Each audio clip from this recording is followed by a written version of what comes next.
January 19th.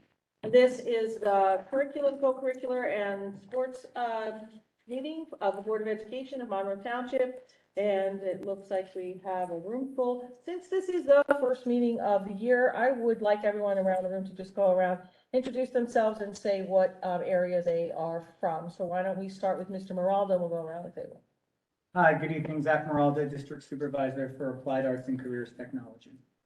Hi, Anthony Arcaro, I'm the 6 to 12 Supervisor of Special Education. I'm Randy Ploum. I am the pre-K to 5 Special Education Supervisor. I'm Carmen Alvarez. Hi. Carmen is a member of the Board of Education. Gonzalo, we're a member of the Board of Education. Katie Belko, a member of the Board of Education. Shara Chanley, Superintendent of Schools.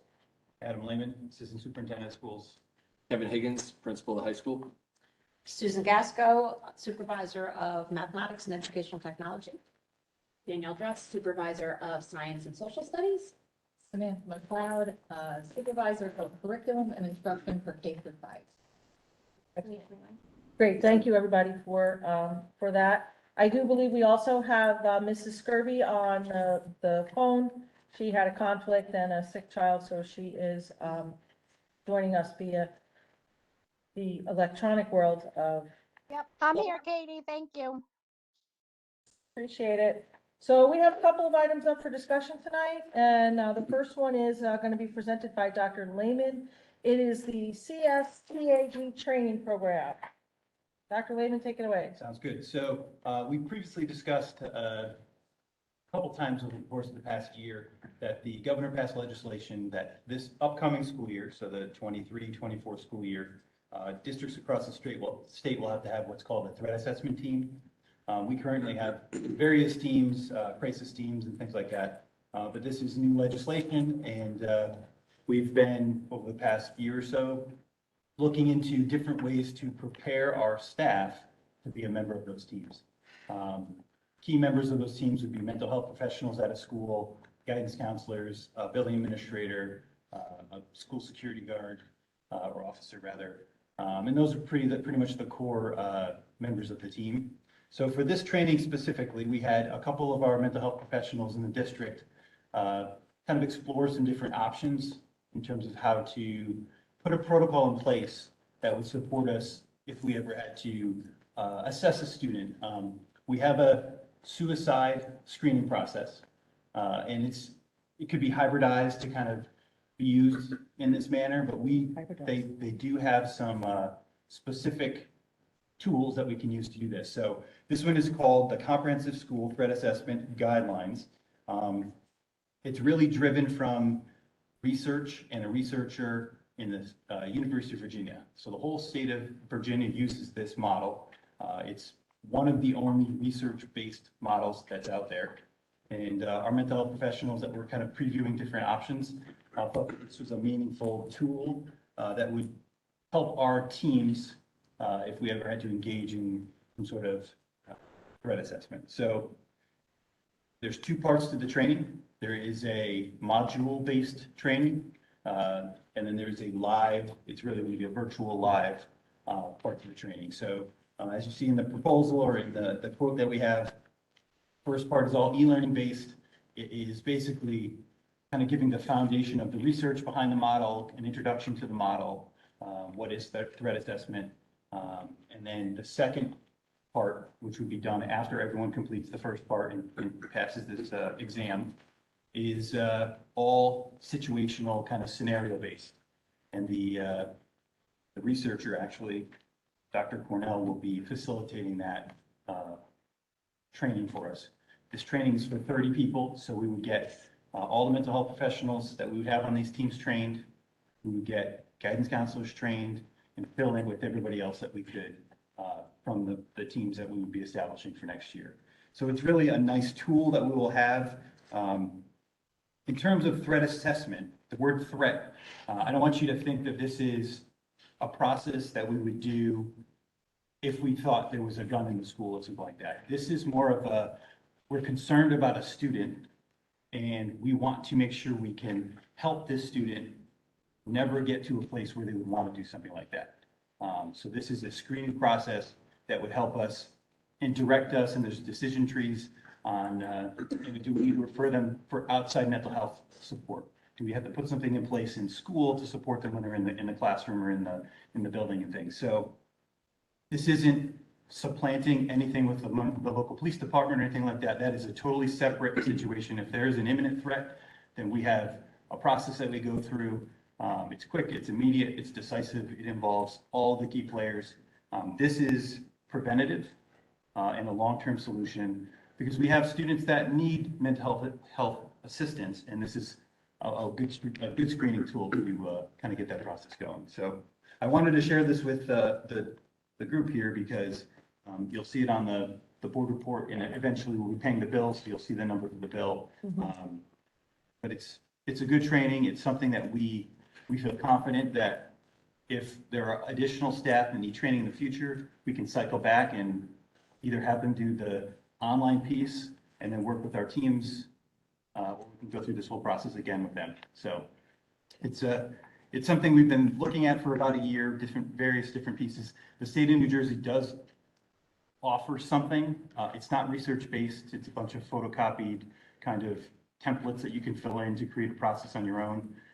We felt strongly that we wanted something that was research-based, grounded in the whole state of Virginia used it. It has a history of being effective, and we've been having this on our radar for some time. We just wanted to make sure it was the right tool to proceed with. And again, this is all in preparation for this coming summer when we establish those teams and we roll them out next year. Before I open it up to questions, I have a couple of questions. So thank you for, I like the fact that it is research-based and it had some science behind it because that's always very important. And I do know some of the stuff that does come from the state is just is not as comprehensive as what you guys tend to find out there. So my question is, so you answered my question, it's going to be 30 people, the mental health professionals, and then you're going to establish teams. Are these teams going to be across, is it going to be representation of these teams in every school in the district? So every school will have a team. So we will prioritize mental health professionals because they're already trained in the suicide screening, the Columbia screening model is what we call it. And then the guidance counselors. Those are the two that will be prioritized at each building. High school obviously have more than one mental health professional and more than one guidance counselor. Okay. Same thing with the middle school. At the elementary schools, we'll have a guidance counselor and the mental health professional because again, those are the two Columbia suicide trained staff members. And then again, once all those key personnel are identified, we'll filter in whether it's an administrator here or there, security guard, that Mr. Selby will certainly be invited to participate. This is relevant for him. So we'll fill it in. And then again, we can roll this out to anybody else who missed it. We can revisit this next year if we need to. Okay, so I'm just looking at you told us that the level 1 training is going to be e-learning, and it looks like there's an onboarding and implementation session. Yep. And then there's a level 2 virtual training. Is that, and I see the cost here for that, so that's part of the program. So how is that going to be delivered? Is that going to be on a PD day, or what's going to be So the staff members will take a professional development day. It'll be something predetermined. The target date for that will be sometime, again, it's in collaboration with Dr. Cornell and his schedule, but it'll be something that we'll shoot to accomplish prior to probably all the state testing, because many of these professionals that we're training are going to be involved in state testing as well. So what will happen is once this is moved forward, what we'll do is the 30 staff members will be identified. They'll take this online piece not on their own time, but they'll take a PD day, but they don't all have to do it at the same time. Part 2, everybody logs in at the same time. Dr. Cornell will be virtual. We could fly him in. It's additional expense. We didn't think it was necessary to pick up the travel and the lodging and things like that. no, you can do it virtually. Since we can do it on Zoom or virtually, that's the preferred method right now. So. Okay. Assessment. And so tonight, are you looking for a recommendation from this? You're bringing this to us. It will have to come before the finance committee, which is after this meeting. So I'll bring that up tonight. Sure, you can share it there. Just to share it there because it is an expense. And then this is gonna be on the agenda for next Wednesday. Okay. All right. I'm gonna open it up for questions for the rest of the group. Thank you. I do have a question. Continuing to the breakdown that's there, and I know it could be more pertaining to the finance committee, but The e-learning, the third part, the level 2 virtual training, it only says one out there, but it's just It's one session for all 30 people. for all 30 people to log in because. Asynchronous, No, it's synchronous, synchronous, okay. and they work together as teams and they go Okay. through scenarios. So it just says one session because Yep. it's one, but all 30 of these people. Yep. And I appreciate the fact that they researched and came up with this one because I did know a little bit about this and I know what's out there. Is the state mandated to get our staff trained or we are proactively doing this? We're proactively doing it. We're required to have a team, and they're providing, like I said, basically photocopied resources that you can use to just go through a script and put things in place. We are taking this initiative to properly train, and this really came from the ground up in terms of finding this model or a model like this from our mental health professionals, because they are comfortable and they trust in the Columbia suicide screening process, and they were looking for something to address something else, right? So Right. more of the behavioral side of things as opposed to the suicidal tendency piece. So this hits the spot.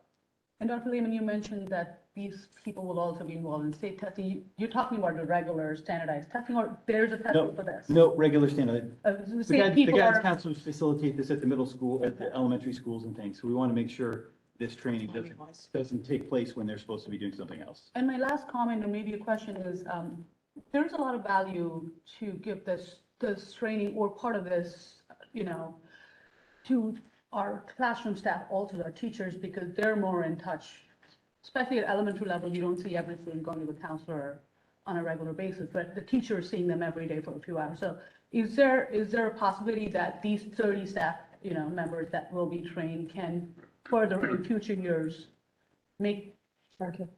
Yeah, I think elements of this certainly would be appropriate. The focus of this is working as a team to go through a process with a specific case in front of you. Like we have a student we know is at risk.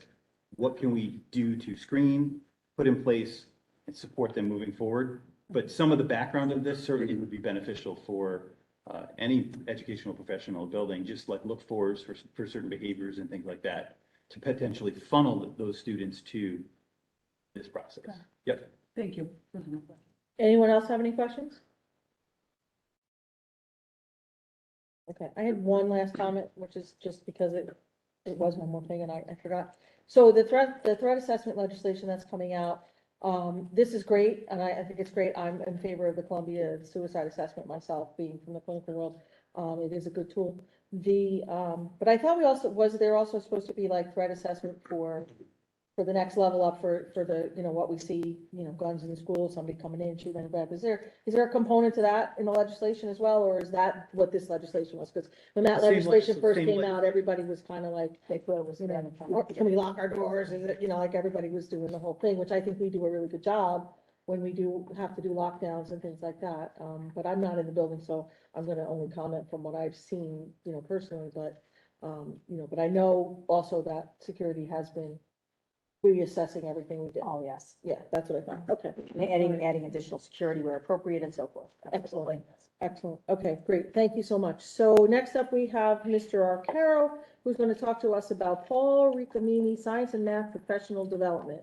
I was very excited when I read this piece of information in the agenda, so I'm excited for you to tell us all about it. Well, thank you very much. So this is a professional development opportunity for middle and high school special education math and science teachers. And the purpose is to implement research-based strategies to increase student retention of skills and to meet, of course, the individualized needs of our students. And so this takes place over 3 dates that are listed on the sheet there. So February 15th, February 27th, and March 20th. And these are full day, 6-hour training sessions. So a little bit of background about the presenter. Dr. Paul Ricamini, he was a former math and special education teacher at both middle and high school levels. He's now a professor at Penn State University, and he is considered a leading educational expert with special education strategies and retention of skills in the classroom. So his research focuses on effective instructional approaches, strategies, assessments, again, with the goal of increasing retention of skills for struggling learners and for students with disabilities. Excuse me. So this is again a 3-day intensive PD training. There will be specific strategies that are introduced at each session. The teachers will go back and implement those strategies, look at the student data, monitor progress, and share what those experiences were at the next PD, and then also look how they can be implemented to meet individualized needs of the students, not just a strategy for an entire class, looking at the needs of each individual student. Some of the goals of the training consist of increasing instructional effectiveness of our special education teachers, so that they're utilizing research-based strategies that, again, are meet the individualized needs of our students. So, again, this will be measured through student academic growth, through formative and summative assessments, progress toward IEP goals and benchmarks, and then other student data to evaluate the effectiveness of those strategies. So we currently have 32 teachers that are pre-registered for the middle and high school. We have a couple different areas that are represented in those numbers. So we have 2 self-contained teachers. It's represented through resource and ICR teachers, and also an interventionist. And then with any PD that we want to hold, we want to make sure that we want to monitor the implementation of it and the effectiveness of it. So again, we look through it from our lens of monitoring lesson plans, having structured meetings, support meetings, formal and informal observations, and then also monitoring student data with that also. So looking at, again, formative summative assessments, MAP scores, state assessment scores, looking at progress toward IEPs and goals and benchmarks. So it's always something that's evolving, and we want to make sure that's being effective, and that we're providing support to our teachers in these settings so that they can meet the diverse and individualized needs of our students. So I have a question about, I like, thank you for this presentation, this is great. I like the fact that you put what the goals are. I'm going to assume these are the objectives of the class instruction. So the first thing, it's 4,000 per session, which, that's the other committee, I won't Right. get into that, but is that per teacher, is that per session? No, that's per session. So, okay, so these 32 teachers wouldn't be 32 times 4? No. Okay, all right, just listen, I got it. Since the math one, it'll be 4,000 divided by 30,000. Okay, well, thank you, very good. So it's not 4,000 Yeah. times, it's 4,000 divided, which is a much better Yes. number from a board member's perspective, absolutely. Thank you for this clearing on that. You're Did he do okay did he do okay with that? He did He great. did great. Okay, good. Brought the math right into it. He did, absolutely, math is in everything, trust me. It's a Monroe Township product, right? That's right. All right, well, there you go, see, there you go. Good. Monroe Township proud, there we are. Okay, so that's great. I'm glad to see the amount of teachers that, and this split up of the teachers that are going to come into it. I have a question about the monitoring of the student data. Mhm. Now, I know there are many students in the special ed programs that do not take any of these assessments. They don't take them. And that is not because they'll lower our scores or because because they just wouldn't, it's not a good measurement of their learning of that concept, right? So what other, I see progress towards IEP goals and benchmarks, but in my humble opinion, that's not always the best way to benchmark how a student in a special needs class has progressed. And actually I've read some very interesting article recently about changing the term goals to something else, but off the top of my head, I can't think of the name of it. But achievements was the word, but I'll share that with you in another time. So what else could we do besides this? So we have, if we're talking specifically about even the self-contained setting here, they do take the DLM, which is another assessment to kind of indicate that progress of students.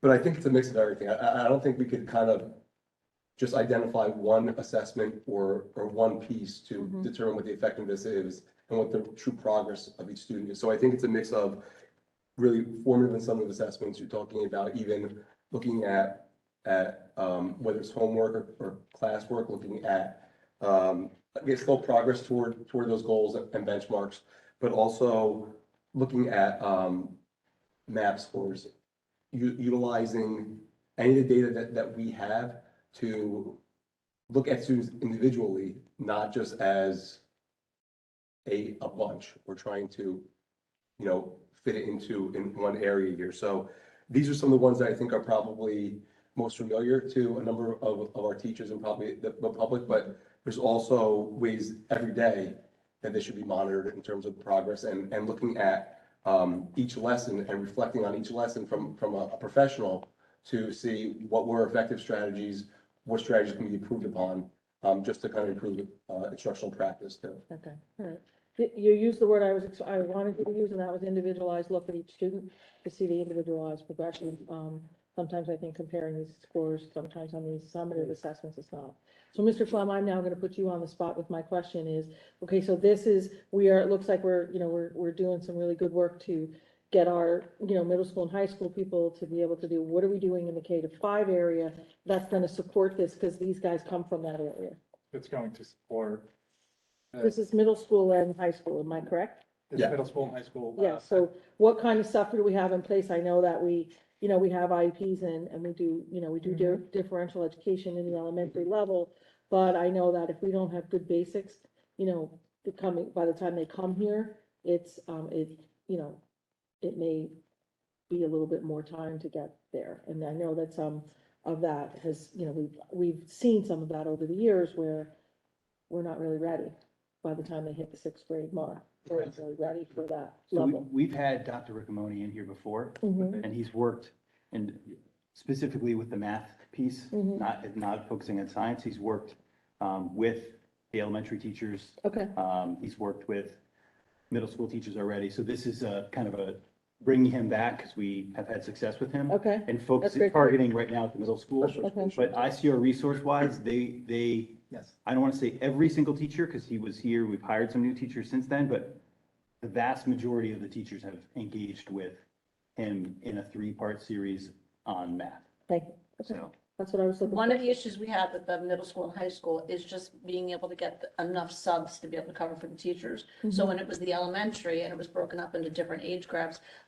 you're getting substitutes for 6 different schools. They each kind of have their home base of subs. Right. So we wanted to bring the special ed at the time that I had it at middle school and high school, and we couldn't. There was, we've had, with the last couple of years, had a hard time getting substitutes anyway.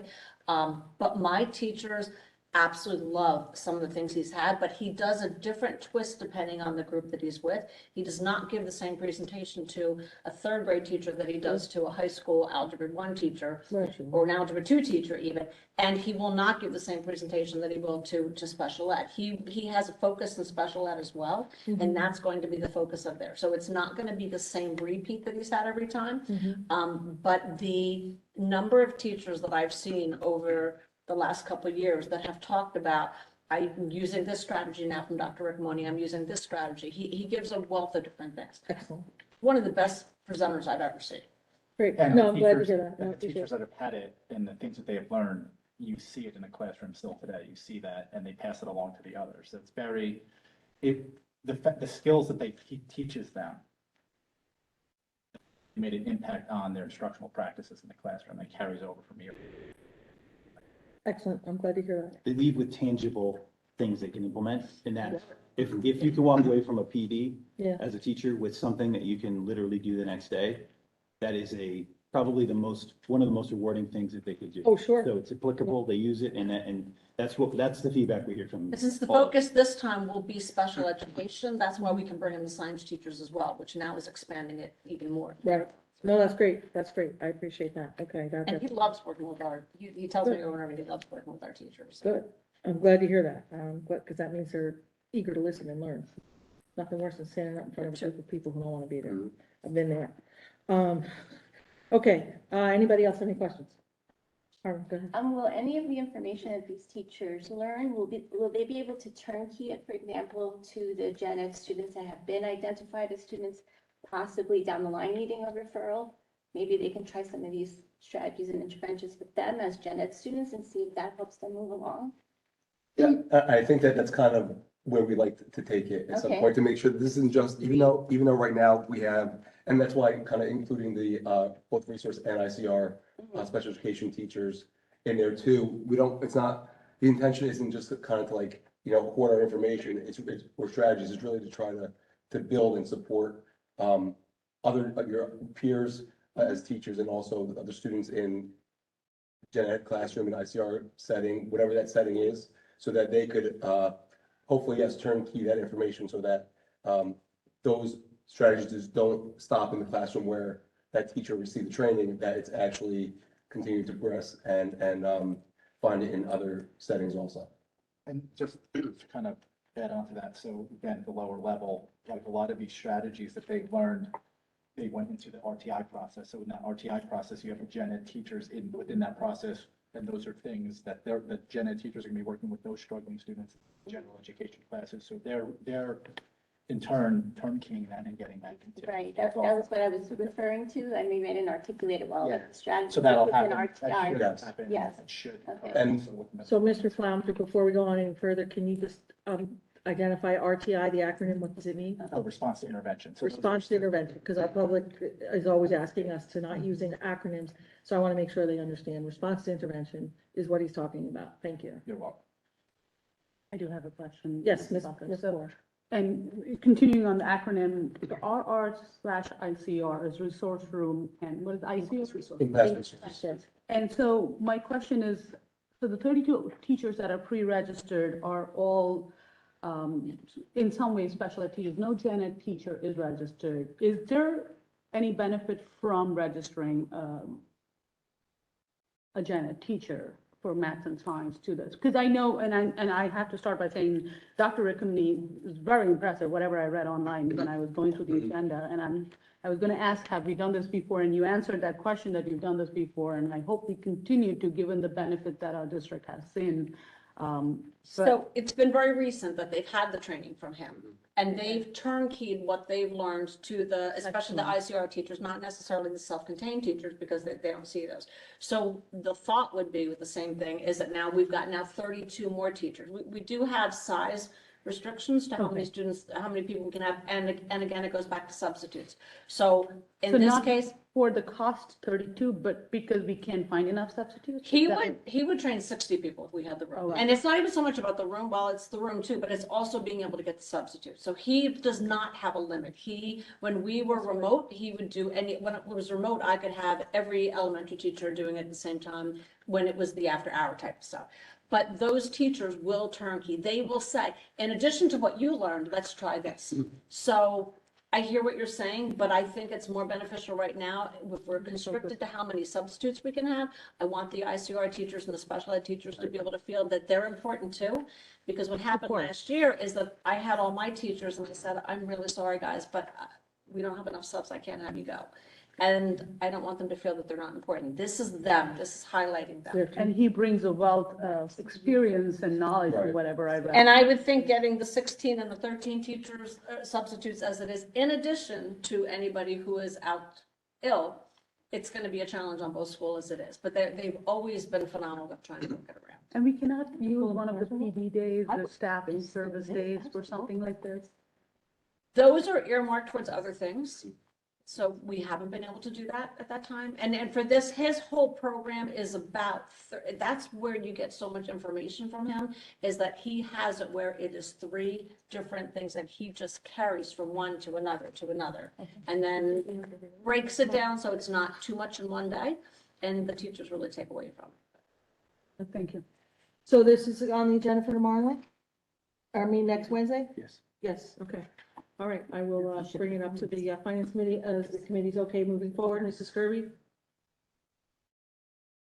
You're there? I'm okay with, I'm here, yes, I'm here, Katie, sorry. we're gonna bring forward, actually, we're gonna bring forward the first 2 items that were on the agenda. They will be on next week's agenda for the meeting. I will make sure the other board members who are not here have all the information and any questions they can ask me so we can reduce the discussion at the general. Yes, thank you, Katie. So the next item up, Dr. Lehman. I'm back again. All right, he's back again. So this is exciting, and it's exciting because it's free. Great, all right. Yeah, I like That's free. exciting. What else is exciting though is this Linkit is something that fills a gap and a need that we've had for quite a while. Honestly, many, many years. I think many, many years is more than adequate. So we've been doing a lot of work with our multi-tiered system of support, that's MTSS. That's related to response to intervention, which is RTI. We're going to go through all the acronyms. But one of the things that I think as a district we have been lacking and what we need is a place where information can be easily accessed for our students, by our teachers, for our students, on our students. So right now, if we want to find out, say, an NJSLA score, a MAP score, a reading score, a grade, attendance, all that kind of stuff, we have to log into 4 to 5 different platforms, run a report, merge the spreadsheets, and it's a significant process. We do that at an administrative level. That's how we pull our data together now.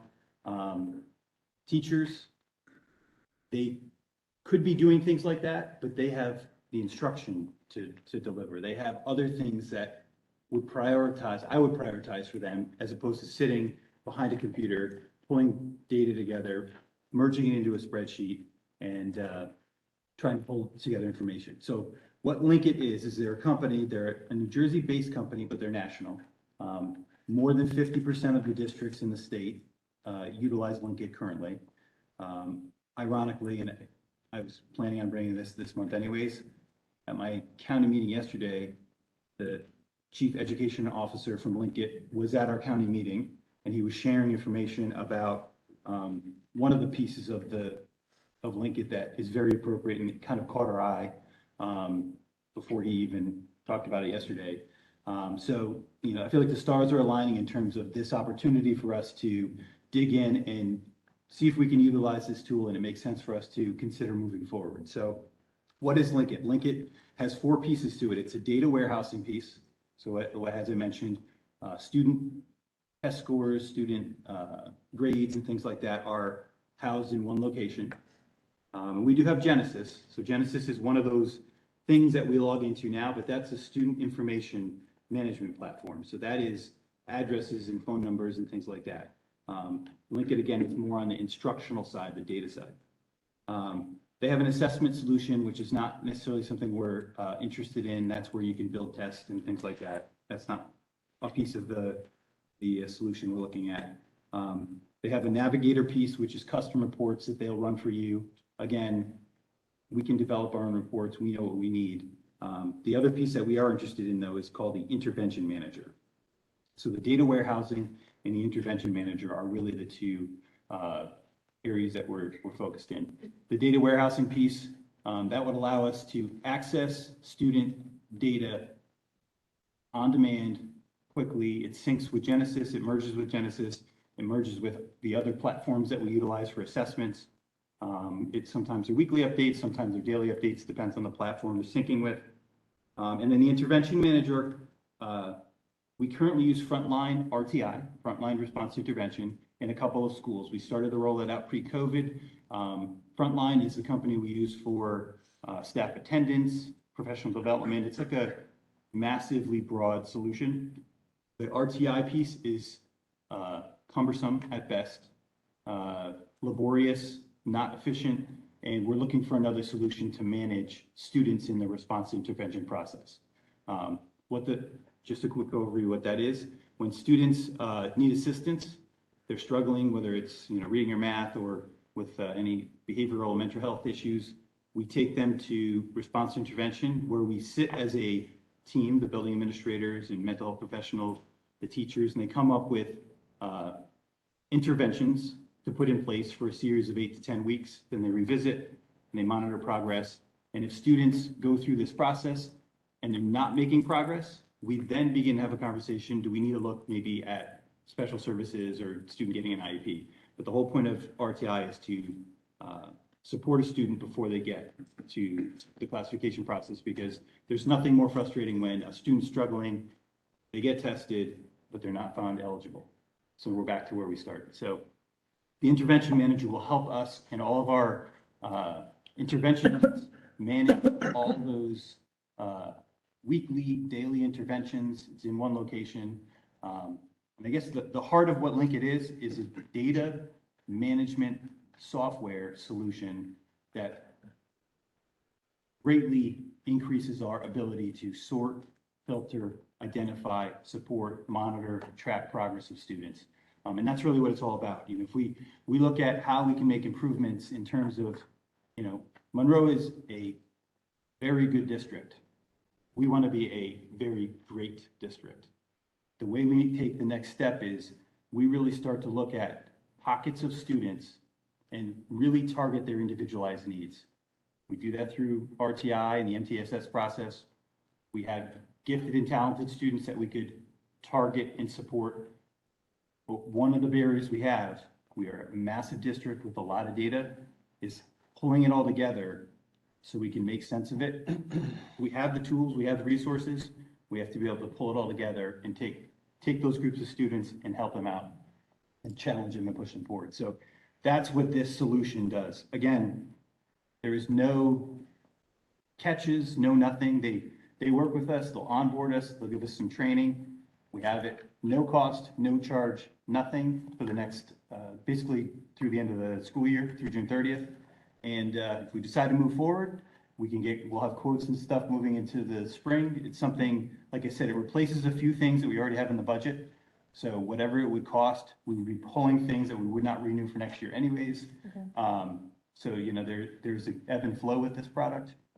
But also, if we decide to not move forward with it, they wipe everything clean and it's like we didn't exist with them, which is totally fine as well. So I know Ms. Chanley has seen Linkit several times at her professional conferences and. Yeah, and I will, and actually I dealt with Chad Marcus on it quite a few times. Yep. And I will let you know that approximately, I was trying to sit here, I think of the years, had to be 6 years.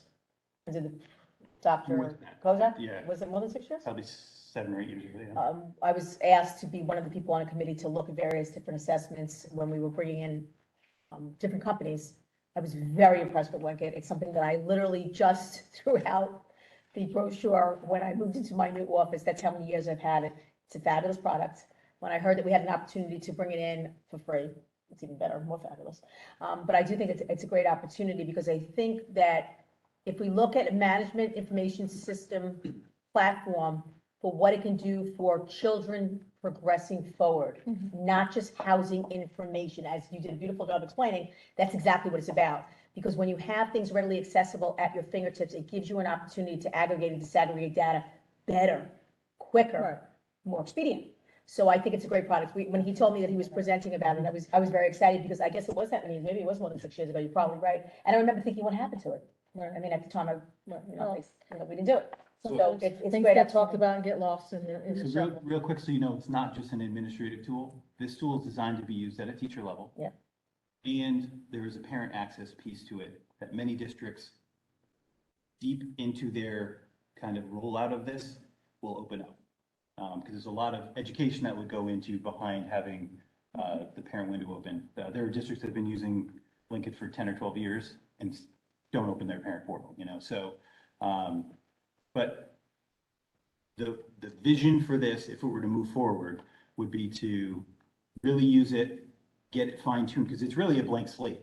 You know, they take what we have for information and they merge it together. So we're not like any other district. Other districts aren't like us. You know, we all have NGSLA, we all have that kind of data, but we also have other assessments that we will merge in. So getting things fine-tuned at our level administratively, us administratively supporting the teachers with the information. Then the next step is helping the teachers be able to get in and support themselves with the information, right? And we can kind of provide the school level piece, they can provide the class level piece.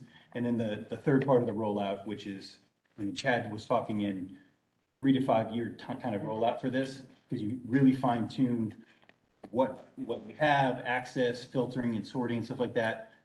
That's when you're talking about teacher integration and parent integration. So that's how massive a project it is. But the free piece for the next 6 months would get us a glimpse into what we have. I'll pass around this book. It's full of just sample reports that are anonymized data that have nothing to do with us. He, you know, when he came into this, he left me one. So I'll share it so you can look and see what it is. And just pass it. Sure. That's great. Yep. There you go, so I'll take a look afterwards. So the only, not really so much a comment, but I think it's great. I like the fact that you talked about, it allows teachers to be in the classroom and educating as opposed to sitting behind a computer trying to figure out an Excel sheet or a Google sheet and, running those things to kind of put the data together and figuring it all out. If somebody, if there's a data mining company that can do out there, because I honestly, I think that we don't pay these folks to data mine, right? But we need the data. So I think that to me is like the first selling point for it. So do we have a plan in place, about how we're going to evaluate this at the end of the year, end of the school year? If we start using this, I guess, February 1st, I don't know what your plan is, but if we start using this February 1st, we go to June 31st, is that what this is for? February 1st to June? Well, it'll be June 31st, it'll be 30th? July, it'll be June 26th, the day after the board meeting, Okay. till whenever. So I have some preliminary, like, this is this is what your tech office can do to set things up. So, to pull these reports and get everything queued up. As soon as we kind of move forward with this, Right. they send it to them. And part of our onboarding process is understanding what tangible things we can look at from Linkit, Right. and then developing our goals off of it. Okay. My personal goal for us as an administrative team in this would be to easily access data and be able to identify students, to be able to move forward, support whatever our roles are and in zones are in terms of, our workforce right now. Okay. That is a significant barrier that I see for us right now, is we have lots of information, we spend a lot of time pulling it together, and the time we spend pulling it together is time that we could be with teachers, supporting, identifying students, and have different conversations. So that for me is one big hurdle. And then the second goal that I would have would be specific to the intervention manager and comparing it closely once we get in there with what we already have with Frontline RTI. Okay. Much more user-friendly, much more Right. accessible, much more relevant to us. So those are the two pieces that I'll be looking at. Okay, thank you, I appreciate that. And when do you think you'll have and I know this is projecting out, because we haven't even used it yet, but I'm just concerned, when are you gonna bring it to the board for if we have to spend money on this for next year? My target would be to have a good general sense of whether it's the right fit for us when we bring any of the other annual renewal contracts. So probably May timeframe. Of this year? Yep. Okay, all right. Because we'd have to make a decision whether Whether we're gonna continue. right, some of May, that stuff. June at the latest. I mean, if the Okay. onboarding process is quick and clean, our data syncs up with them, all the columns are right and all that kind of stuff, Okay. I think we could be up and running pretty quickly. Because I know the finance committee is gonna wanna see 100%. what the give and take is gonna be on. Yep. So, but I feel like I'm running sort of curriculum finance committee here, like, a lot of stuff going on, but, we have a process in place, right? Nothing in isolation. Right, exactly, everybody does this stuff, so, excellent. Anybody have any questions before I move on to the last topic? Ms. Borg, you can go. Okay. So I have a little bit of a holdback. How long has this company been around? No. Thank you. I would say, Chad's been there for 8 years. He was not part of starting up the company, so I would say It's been a longer than decent that. chunk of So time. my question is, why are we getting? There's always a catch. So the reason I'm concerned is that I read the pilot, the memorandum of understanding, I read the privacy thing, but people give a month's trial, a 2-month trial. Why are we getting it for 6 months? My concern, and before you answer that, my concern is that is our data, and I know they're saying they'll wipe it clean if we decide not to go with it, but are we being used as some sort of a data, thing for publishing anything? Like, I would be concerned, why is it free?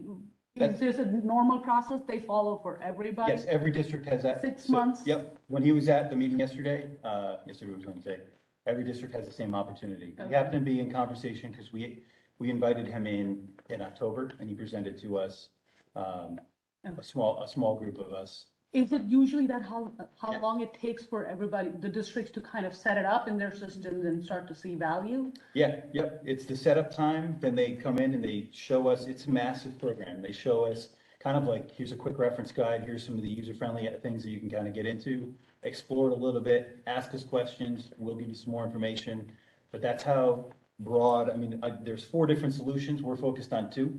And again, when we move on to a payment side of this, everything is individualized. So Okay. just because we don't want two of them, we're not going to pay for them. We'll pay for the ones we want if we move down that. We sort of have, you don't have to answer that question in numbers right now because that's not this committee, but we have some sort of an idea of what it would cost when we go, and we're able to Yep. see that it fits into our budget. Yep. And again, there's some give and take for what we already have too. Okay, thank you. Yeah, I would also assume like the 6-month period is also so you can try out the feature of monitoring progress, right? Because you give a child 4 weeks, then you give them 8 weeks. I just wanted to clarify, you're looking to replace Frontline and Genesis with this, or just? Just Frontline, Frontline, RTI. okay. So we use Just Frontline that for, one. yep, one thing. Again, Frontline, we pay for everything individually. We do a staff attendance on there. We do development on there. Like, that's where the IPs are posted. So this would replace Frontline RTI. Well, the intervention manager side of it would. The nice thing about the intervention manager side is it also has a gifted and talented, a GT piece to it for screenings and things like that. So it's a nice tool. But again, the 6-month piece is a standard piece for them. By the time everything's onboarded, they have a small training session with us. We explore with it. We're already going to be in a budget season. So, yeah. Thank you. Okay, anybody else have any questions? Dr. Lehman, thank you. Katie, I had one question. Ms. Can you Kirby, hear go me? right ahead.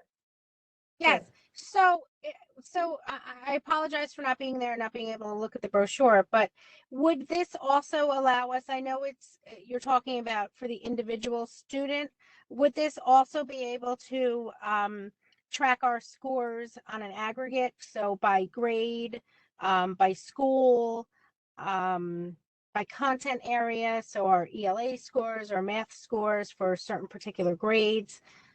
Is this what we're going to evaluate our, I know we talked about MAP scores, but things like our PSAT scores and our AP scores, is this all data that will all be in there?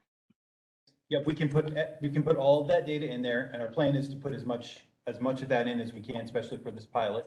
But yes, so district level administrators would have the district view, building-based administrators have the building view, and then classroom teachers would have a classroom view. So that's kind of, it's similar to Genesis in the sense that it's tiered based on your access level, right? You see your kids in your class and things like that. But yes, we can add any data set. They will receive any data set that's in a spreadsheet. So any scores that we get, we send it to them in whatever format they need through all the secure platforms, and they merge it in. And the nice thing is, you wanted to identify, a certain window of scores on the PSATs, you could look across and say, okay, these students are performing at these levels in different other assessments. Right now, we have to run multiple sets of spreadsheet reports, find a common indicator, which is probably a student ID, merge cells, and do all that kind of stuff. So this is a tremendous tool. So Mrs. Kirby, that is exactly what we're looking to do. Look at district, school, as well as individual student performance. All right, thank you so much. Yep. Anyone else? Thank you again. Yep. Good question, Mrs. Kirby. Okay, so now we have Dr. Higgins, Monroe Township Course Selection and Scheduling. For the high Thank you for school. inviting me back. Absolutely, always love having you.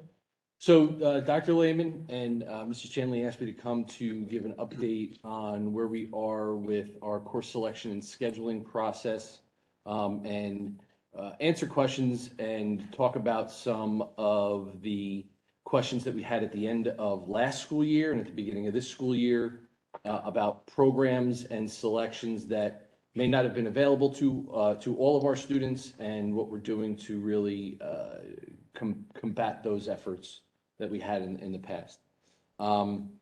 We started our course request, course selection process this week. We've adjusted our process, going back to a process that we've used prior at our high school. It's a process that we used prior to COVID, and I can give a little history about that. Prior to our schools dealing with COVID, we had a teacher recommendation and waiver process in our high school, which one of my predecessors did away with. And we kind of noticed pretty quickly that it was causing some problems with our selection and our scheduling process. When I took over this position, we began talking about the new process, the way it was, and the issues that we were having with it. And then obviously we got into COVID, so we really didn't make those dramatic changes back to the way we needed to be. So with this year, we get back into teacher recommendations, and that's really what has started this week. Teachers are recommending their students for the courses that they would be going into next year. Next week, we open up parent access for parents to go in and make their course requests, which is something that we've always done in the school. And then we begin the process of counselors meeting with students and parents throughout the month of February, which is a process that we've always done in the past as well. One of the big issues with the scheduling process up until this year was we had a lot of students taking classes that they were not prepared to take. And they were getting into a situation where they were getting in over their head, and partway through the first marking period, second marking period, we had students that needed to move out of higher level classes into maybe college prep classes, or drop down to an honors level from an AP level, situations like that. Year after year, with the hurdles that we have in the high school with class sizes and room availability, that became very difficult to acquiesce to the needs of the students that needed to drop down levels. So for instance, this year we had situations in one content area where we had a number of students that needed to move down from one level to another. And at a certain point, we didn't have any room in those lower levels for those students to move down to. So we had to come up with other ways to support those students in the areas that they were in. So this year, we're going back to the old, I don't want to say old, but we're going back to the other process of scheduling. And that process is more of a proactive process than a reactive process. We don't want to get into a situation next year where we're having these conversations again about, okay, what do we do with students that may have taken a course that they were not ready to take? So this new proactive process that we have allows for more data for parents, students, and counselors to collaborate on this year in preparation for next year. So we're starting that process now. We are in communication with the middle schools, both GMB and our Monroe Township Middle School, and we've begun that process this year. This is kind of where we get into the discussion between what is course requests and what is scheduling. The actual scheduling piece to this does not begin until the end of this year or even July, when we roll over Genesis and we start putting students into those classes. What these course requests allow us to do is effectively choose what courses we can run next year and how many sections of each course we can run next year. And what goes into making those selections? Well, it's students that are interested in taking the course, staff that we have that is certified to teach the course, and the rooms that we have really to have so many sections to teach the course. A number of issues that we talked about in past years, and it wasn't just last year, is different.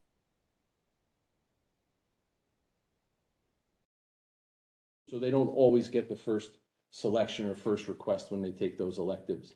And then we have to worry about where those students are going to be placed during the scheduling process. So that's where we get into different courses and how many students are taking it. For instance, as an example, and I'll bring up an example that we had last year.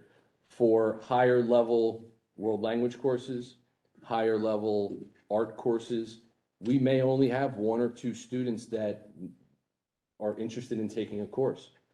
Those courses are not effective to run. And unfortunately, sometimes we're not able to run those for a year because we have honors studio art 3. I'm just throwing it out there as a class. 2 students are looking to take that, and we have another class that teacher can teach. So we have to effectively make those decisions. So that process is starting now. And I know there's questions about AP computer science principals, Computer Science A. We've talked about some of those concerns at the beginning of this school year. We talked about them at the last school year. Some of the things we've done to try to address those needs for next year is that we are budgeting for an additional math instructor who hopefully will have background in computer programming, so we can offer more sections of those courses. We are also looking at the possibility of getting endorsements for current teachers who are not math teachers they can get endorsement to their certificate to teach computer programming courses. So they can teach those courses, they are part of a math requirement, and we can expand those sections.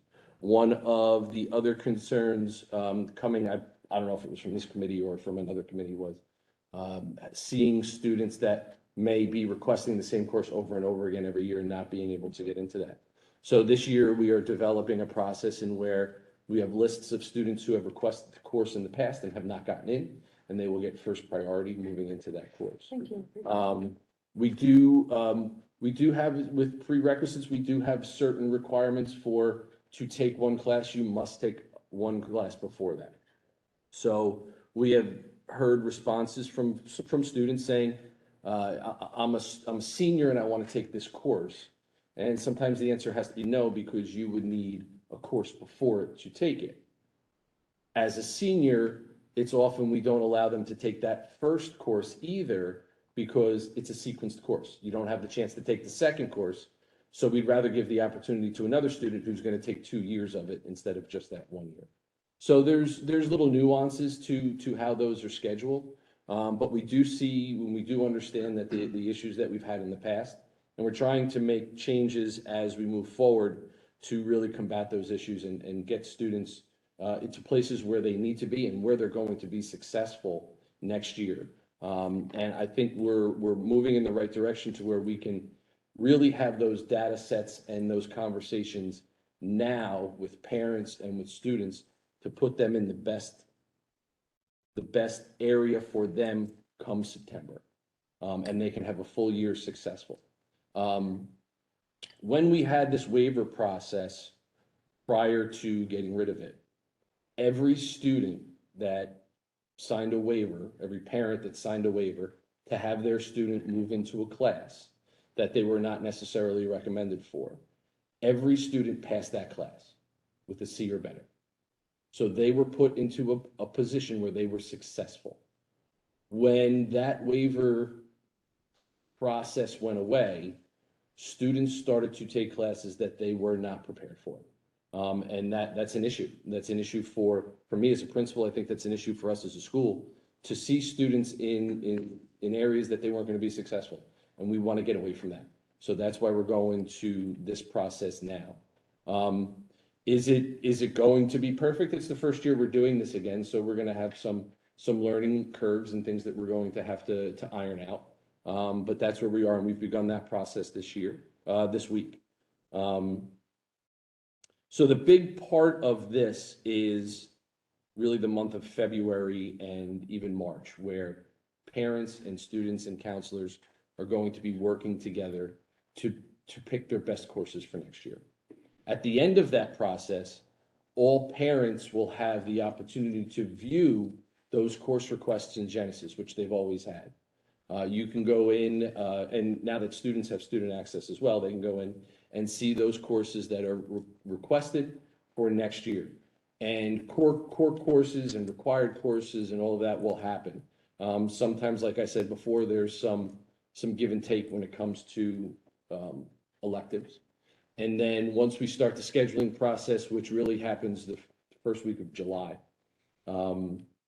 we can iron out any conflicts and issues that students have between their classes. We have many students that are in very regimented programs, whether it be a music program, whether it be a STEM program.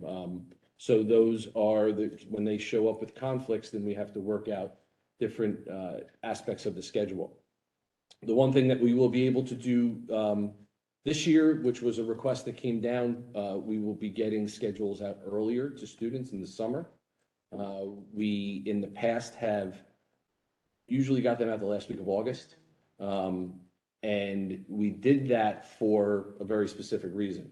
we did not have counselors, full-time counselors in the buildings until that time to help students and parents address any issues that they have then. So with us being able to bring in counselors earlier this summer, we will be able to get schedules out earlier and provide assistance to families earlier in the summer, to make life a little easier there as well. That's kind of where we're at right now. Okay, I have some questions Sure. before I open it up. So,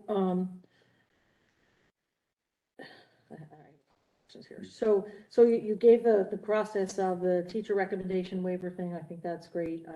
You know, and then they, you know, for the next year's, you know, whatever they think that the student would do best. And then you talked about it going to parents next. Why aren't we putting the student in there first? Why aren't we giving the student an opportunity to say what it is they want to do? And then letting the parents in? Why are we doing that first instead of it? And I'm probably gonna get crucified up and down because it's just not, I mean, my kids, they hit high school and they, you know, the decisions were theirs. If I needed to help them with something, they asked me, but from that point on, I was not directing what they wanted to do. This was their life. And I, you know, and I allowed that to happen. Of course, we talked about it if the school called and said, they're trying to sign up for something, but I never had that issue. They knew what they wanted, they knew what they were doing, they knew what they were capable of. And I have a different parenting style than most people, so I just was curious as to that, why we don't at least give the students an opportunity to say, this is where I want to go, this is what I'd like to do, this is their, you know, this is what they're going to be doing. So that's just, you don't have to comment on that. I wouldn't want you to be perfectly honest. I mean, I could, I mean, it's a I mean, we can make any adjustments to the process that we feel is applicable. I think it's a more streamlined process to do it this way. Another thing to add too, this is the first time ever we're doing all of this digitally. We're bringing all of this onto Genesis. We're bringing all of this onto Genesis so it can be done digitally, and you don't have to come in and sign a paper. We don't have to keep binders and binders of paper, and everything is there at our fingertips. Save the trees, I like that. So, you know, and I appreciate that comment. It would be my hope that there was some type of discussion between parents and students of what they want to take, and maybe even make those suggestions or make those requests together. Right, Yeah. that's where I'm going. So my other question is, you talked about these classes where the students can't get in because there's not, you know, there's not enough students. Like you gave the example of higher level art classes or higher level things. Dating myself, when I went to high school, we had courses called independent study. And I was an independent study student in drama because I had already taken the drama classes that were offered in the school, and there was no other classes, but we had several independent study classes to do different things, and that was a great experience for me. I had a curriculum and a rubric I needed to follow. The teacher put it all together, and it was great. So have we thought about that as an option for some of these one or two students who really want to go to the next level, do an independent study? And I still had a full other course load on top of that. Independent study was exactly what it meant. I still had things to follow, I still had things I had to do, and I still had, you know, grades that I had to get in, you know, underneath the teacher who was, you know, she had a full schedule too, but it worked. That was just a suggestion from me. The other question I was wondering is, you talked about the sequence of classes, and there's a sequence of, and I'm going to assume it's math, but I could be wrong, where they're on a path and they have to take class 1, and then they're on the path to take class 2, but there's maybe people who just want to take class 1 and they really don't want to move beyond, but you don't want to put them in the class 1 class because it'll take up a space for somebody who's going to move to the second step. Is that what I understood? So what I was specifically talking about was computer science principles and computer science principles A. I always forget which one comes first. Computer science principles comes first. All right, computer science principles comes first. To take computer science principles, you have to take computer science principles A, you have to take computer science principles or computer programming, correct? No, to take computer science principles, you have to have a certain grade in Algebra 1. You've had to have taken Algebra 1, but that is the first high level. Keep in mind, it's still a high level computer science class. To take computer science A, you have to have taken principles, because it's giving you a big foundation that you need to be able to learn the computer science A. And they're both considered College Board courses. Some schools, depending on how high of a level it is, only accepts the computer science A in terms of a computer science class. Some don't accept either if you're going into an engineering type program, but they want it. So in my example, what I was trying to articulate, Mhm. to take class number 2, you have to take class number 1. If we have a senior that wants to take class number 1, there's going to be no opportunity for them to take class number 2. So as a sequence of these 2 classes, we have a junior that wants to take both of them. We would rather use the seat in computer science in the first class for someone that's going to take both of the classes, instead of taking a seat up in the first class that they're only going to take one of the classes. I have a comment about that exactly. You're right. I have an issue with that. I think that should be rethought, because if a senior wants to take computer science and they're going into the other grades, that's a whole nother conversation. I actually have a whole list of things that I want to talk to you separately about with this program study, but if you don't mind, I'd like the board members to get a chance Sure, to ask questions first. and it was a comment, so when you're done, Yeah. I just want to go back to computer science. Either one of you have And questions? if I can just continue on that thought, Mhm. ideally, we would want as many students who want to take it, and take it. And I know I've had this conversation with Ms. Gaskell before, but given what you've said, and has been the trend for so many years, that we're not able to put as many children that are applying into that classroom, we should not be offering to our seniors, because there's that hope, I will get it, and then they don't get it. Why are we leaving, when we open this program of studies for seniors, we should, till we have the ability to accommodate as many students applying for computer science principals, is it possible to not offer this class to seniors? Because mostly what is happening is the senior that's applying is being told, you're not gonna get it. So I would recommend, because we get complaints from one of my complaints from the taxpayer last year was exactly this. My son has tried for 3 years and he's been rejected. Well, he shouldn't have been offered that option in senior year.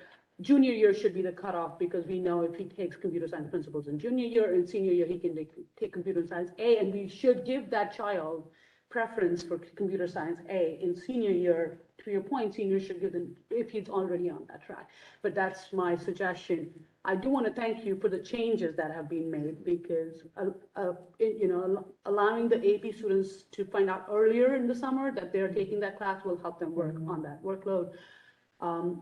We do want to, and I'll make it quick because we're always running out of time.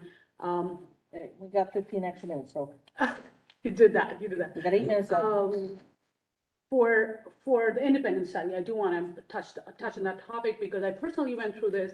If we know in July that a certain high level of class has only 4 interested students, but they've been on that track for 3 years now, and I'm taking the example of Honors Latin for 4, which was not offered this year. If the teacher is willing, we can make the accommodation. It would be great to make and I know one of the reasoning was that we have to have the syllabus or the curriculum work done for that independent study to happen. An independent study can happen if the teacher is willing to work with the student on, office hours. But for a student to take Latin 4, Honors Latin 4, and complete that entire high school career would be so much more beneficial for the student. And I know the teachers are also eager to do that, but I think there was a logistical issue to that, because we were dealing with that problem in September or October, but had we dealt with it in July. So there was we had a solution a couple of years ago, in where the solution was removed. It was a budgetary thing that was removed out of our budget. This was a couple of years ago, so it's not really anybody. There's nobody here. We did have certain teachers teaching almost like 2 classes at the same time, kind of like you're saying, an independent study. So for Latin 3, if he's got 10 students in Latin 3 and there are 2 students that are taking Latin 4, those Latin 4 students would take that Latin 3, and the teacher would get paid for 2 classes, because they're teaching 2 different sections. We were unable to do that at a certain point, because we had those 17% or those classes that were taken away. I would be very welcome to have those discussions again, and maybe adding those. It was a solution to not only world language classes, but it was a solution in our art classes as well that unfortunately went away. So I guess starting a discussion in July is definitely going to give us more opportunities. You guys more opportunity to come up with those solutions. So, and before Ms. Skirby goes, I'm sorry, we actually start those discussions in March and April too. Okay, So now we'll try to have that accommodation made instead of taking away the. I think in terms of true independent study, my understanding, which we could look into, I don't think that could be done for AP classes, because College Board is Right. very, very specific that it has to be an instructor that's improved and not somebody who's just overseeing it. Yes. That's a different story than the Yeah, Latin, but yeah. just to try to make that understanding, because I know originally we mentioned AP courses. Agreed.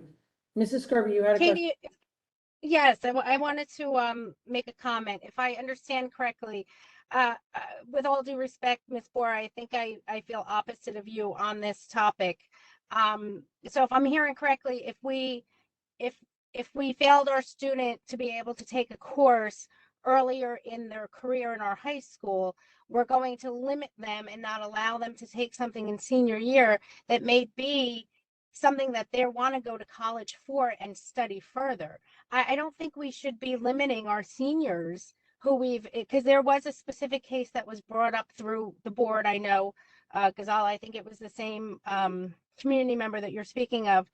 Their child was denied 3 years in a row. And then to say, oh, well, now you're a senior, we're not going to offer it to you just because you're a senior now. That is not helping a child succeed. That is not getting them ready for college. And I really would suggest that maybe looking at some other option there, because we have too many students that we're hearing from that are being shut out of these classes, either for not having the proper math ahead of time, or, no room in the course. And it really is not preparing our students for what they want to do in college. And I think to just say you're a senior, you can't take the comp sci class, that really does not sit well with me as far as getting our students prepared for college. Thank you, Mrs. Scurvy. Ms. Chandler? It goes along exactly what you just said. So here's my suggestion, or my even comment or concern. Computer science principles and the computer science A are a sequence of courses. But if I understand correctly, you are not required, if you are a junior and you take computer science principles and you realize it's not for you, you are not required to take computer science A. Am I correct? That's correct. Okay, so why would we then hold it against the senior who's interested in taking computer science principles because they don't have the opportunity because they're graduating to take computer science A, if we don't make someone else who's a freshman, sophomore, or junior go on to both? So my feeling is, if you were to turn around and say it is a requirement when they take computer science principles that they must go on to computer science A, and no, we can't give it to seniors, I can respect that. But because we say to anybody who wants to take it, you could take computer science principles and A is not required, we are then holding the seniors to a higher standard because of scheduling. So I actually think we're doing them a major disservice. Can I just make one comment? And So we're probably gonna make the same comment. this has not been something that's been going on for years and years and years. This has literally been an explosion the last couple of years. So 4 that I know of. 2 that I know of that have been really bad. Okay, there might have been some isolated point cases, started to come but up. the last 2. Just let her make her So- comment, because we only have 1 minute left. So one of the things, by having them being able to identify who is asking for it over and over again, can help alleviate some of the problems. If we were to offer it only to seniors this year, there's a very good chance you're not going to have computer science A next year, because it might be all seniors that are taking it, and that might be the end of it. So we did a lot of talking, and to answer to your question, Mrs. Chandler, it's rare that students don't go to the 2, because for the most part, if I had, there was a time when I had 2 sections of computer science principles, it went to 2 sections of computer science A. When I had 3, we had 3. This is why we said we have to be careful how many computer science principles I offer, because if I offer 5 computer science principles now, I want to have 5 next year of the computer science A as well. Otherwise, we're going to have this imbalance all the time. So the answer to all of this is to be able to have another teacher and be able to really add to a lot of sections to it, which is something that we want. So initially, that's what we want to do. We want to build the program, and we just have probably 1 more year of issues, and maybe we can alleviate some of that next year as well. And I just want to make one final comment. I don't want to restrict any student from any class whatsoever. And by doing this and recognizing the students that have not taken before, I believe that we can alleviate even seniors not getting a chance to do that in the future. Thank you for all for letting your me- comments and your things. That ends the curriculum committee meeting for Thursday, January 19th. Thank you very much, and we did need that extra 15 minutes. Oh, absolutely.